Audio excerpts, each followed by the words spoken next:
বিসমিল্লাহির রহমানির রহিম। আসসালামু আলাইকুম। আমার প্রাণপ্রিয় মিষ্টি মিষ্টি আপু সবাই কেমন আছো? আশা করি আল্লাহর অশেষ রহমতে আমার কাছেও দূরে যে যেখানে আছো সবাই ভালো আছো, সুস্থ আছো।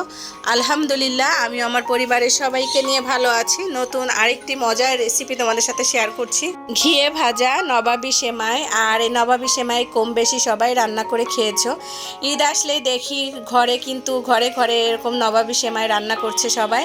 তো আমিও আজকে নবাবী সেমাই রান্না করছি। তো ঘি দিয়ে সেমাইটা ভালোভাবে ভেজে নিয়ে তারপরে ওখানে আমি চিনি গুঁড়া দুধ দিয়ে আরও কিছুক্ষণ ভেজে নিয়েছি। যাদের বাসায় ঘি নেই বা ঘি খেতে পছন্দ করো না তারা কিন্তু তেল দিয়েও ভেজে নিতে পারো। আর এখানে আমি প্রায় 1 লিটার লিকুইড দুধ নিয়েছি। এখানে দিয়ে দিয়েছি চিনি আর দিয়ে দিব গুঁড়া দুধ দিয়ে ভালোভাবে একটু ঘন করে জাল দিয়ে নিব। তারপরে আমি যে কিছুটা দুধ উঠিয়ে রেখেছিলাম সেখানে কাস্টার্ড পাউডার গুলিয়ে নিয়েছি।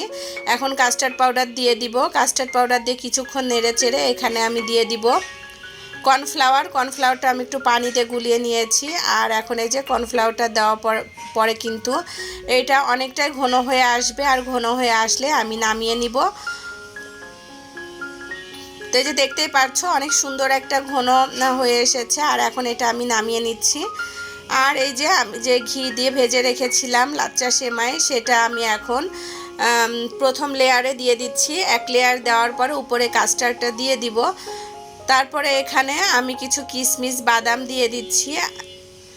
তার উপর আমি আরেকটা লেয়ার দিয়ে দিব। এভাবে স্টেপ বাই স্টেপ আমি নবাবী সেমাইটা তৈরি করে নিব।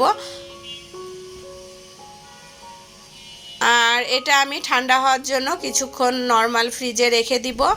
আর এই যে উপর থেকে কিছু বাদাম এবং কিশমিশ ছিটিয়ে দিলাম। আমার কিন্তু নবাবী সেমাই তৈরি হয়ে গিয়েছে। ঠান্ডা হওয়ার পরে এটা পরিবেশন করব। তো এই যে ফ্রিজ থেকে নামিয়ে নিলাম আমার ঘিয়ে ভাজা নবাবী সেমাই। এটা কিন্তু খেতে দারুণ হয়েছিল। একবার হলেও তোমরা ট্রাই করে দেখবে। এটা একদম সিম্পলভাবে আমি তোমাদের সাথে শেয়ার করলাম। তো এই যে প্রায় অর্ধেকটা কিন্তু খাওয়া হয়ে গিয়েছে। আর এখন সবাইকে দেওয়ার পরে আমি একটু খেয়ে দেখছিলাম কেমন হয়েছে। মাশাআল্লাহ অনেক ইয়াম্মি এবং টেস্টি হয়েছিল। তো আজকে মতো আমি আমার ভিডিওটি এখানে শেষ করছি। সবাই ভালো থাকবে, সুস্থ থাকবে এবং সাবধানে থাকবে। আর অবশ্যই একটা লাইক দিয়ে ভিডিওটি দেখে নিবে। আল্লাহ হাফেজ। আসসালামু আলাইকুম।